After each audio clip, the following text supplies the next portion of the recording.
So, if you've ever used a large language model like Gemini, you've talked to a brilliant brain. I mean, it's incredible.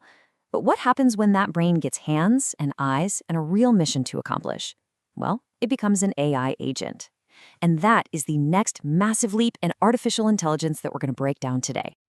Let's just start with this quote because it really sets the stage for everything we're about to cover. The future is agentic. We're moving away from AIs that just know things and generate text to AIs that can actually do things, that can take action out in the world. All right, so here's our game plan. First, we'll cover that crucial jump from a model to an agent. Then we're going to pop the hood and look at an agent's anatomy. After that, we'll see how they can work together in teams. Then we'll get real about what it takes to get them ready for production. And finally, we'll look ahead to what this agentic future really means for all of us.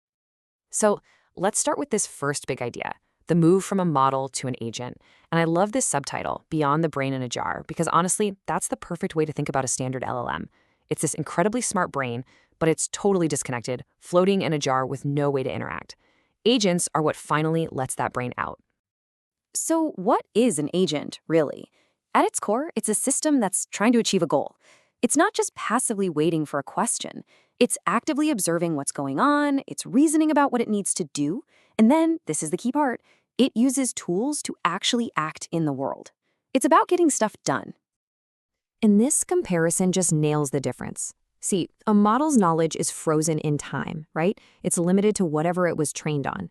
An agent, on the other hand, can use tools to get live up-to-the-minute information. A model gives you one answer and then forgets who you are. An agent can have a whole back-and-forth conversation, remembering the context. It's literally the difference between a textbook and a personal assistant. Okay, so that's the what. But what about the how? How does an agent actually work its magic? Let's take a look under the hood and see what really makes one of these things tick. Turns out, it's a kind of cognitive architecture made of three main parts. Think about it like a chef in a really fancy kitchen.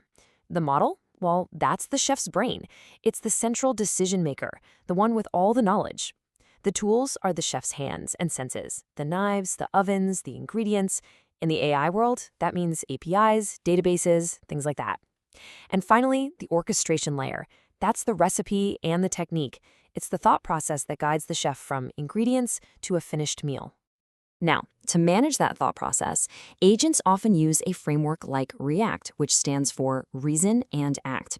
It gives them a structured way to think. So, you ask a question, the agent has a thought, to answer this, I need to look up the current weather. Then, it takes an action. It decides to use the Weather API tool.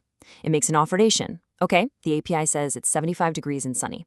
And it keeps running through that loop until it's confident it has a final grounded answer for you. Let's talk a little more about those tools, because they're absolutely critical. They're the agent's keys to the entire world. They basically come in three flavors. You've got extensions and data stores, which the agent can use all by itself to call an API or search through your private documents. But then you have function calling, which is a little different. The agent suggests an action, but it's your app that actually runs it. This gives developers a ton of control and safety. Okay, so a single agent is already incredibly powerful. But for the really gnarly, complex problems, one agent just isn't going to cut it. This is where things get really interesting. We move from a single expert to a whole coordinated team. And that brings us to the idea of multi-agent systems. The logic is simple.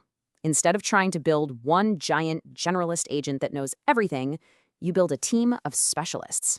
Each agent has its own specific expertise, and they work together to tackle a problem that would be way too big for any single one of them to handle alone. The most popular way to organize this AI team is with a hierarchical pattern. It's pretty intuitive. You have one manager or orchestrator agent at the top. It understands the big picture, and its job is to break down the main goal into smaller tasks and delegate them to the right specialist agent. It's basically the project manager for the AI team.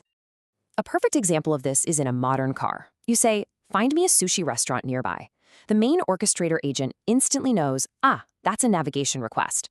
It's not going to try to find the answer in the car's owner's manual. It intelligently routes your request over to the specialist, the navigation agent, which then goes and uses the Maps and Places APIs to get you exactly what you need. But just delegating tasks isn't always the best approach. Sometimes you need real teamwork. You need a collaborative pattern where multiple agents all chip in with their unique expertise, and then their individual insights get combined to create a single, much richer answer. Think about a really serious safety question, like how do I handle aquaplaning?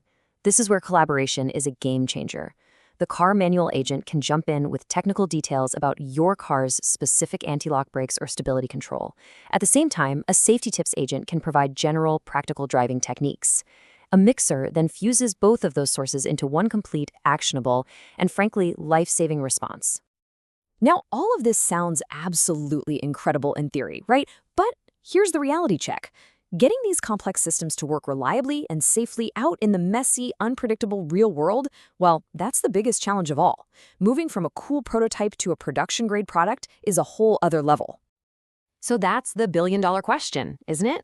How do we actually do that? How do we build agents that we can truly trust with important, high-stakes tasks day in and day out without having to constantly look over their shoulder?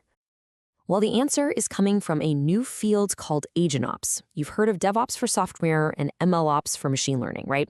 This is the next evolution. AgentOps is all about bringing that same level of rigor, the same professional practices and tool sets to the world of building and managing AI agents at scale.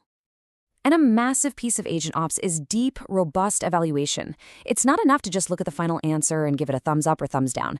We have to look at the whole process. First, does the agent even have the basic skills it needs? Second, what was its trajectory? We have to analyze the entire thought process, the chain of thoughts and actions it took, to see if its reasoning was sound. And only then, finally, do we grade the actual response. Okay, so once we have that solid, production-ready foundation in place, let's zoom out. Because this is where we get to the truly mind-bending part, how these agents are going to fundamentally change how we all work and interact with technology every single day. In the business world right now, we're seeing two main flavors of agents start to emerge. First, you have the assistants, the ones you interact with directly. Think of a coding copilot or a data analysis assistant. Then you have the automation agents. These guys work silently in the background, like a tireless security system, monitoring things and making decisions all on their own. And this leads to a pretty profound shift in our own jobs. For many of us, the primary role of a knowledge worker in the future might not be to actually do all the work. It might be to manage, orchestrate, and direct a team of highly specialized AI agents who execute the tasks for us. We become the strategists, the conductors of an AI orchestra. To make that vision a reality, especially for really important enterprise tasks, you need absolute reliability. So, the next step in this evolution is to start thinking of agents less like assistants and more like contractors. We'll give them formal contracts that spell out the job to be done, the exact deliverables, and the clear criteria for success. This is how you ensure they perform exactly as needed every single time. Which brings us to one last, kind of wild final thought. As these teams of AI agents become more and more capable, more reliable, more autonomous, is it crazy to think that one day we might be the ones reporting to them? The future is agentic, and it is coming a lot faster than you might think.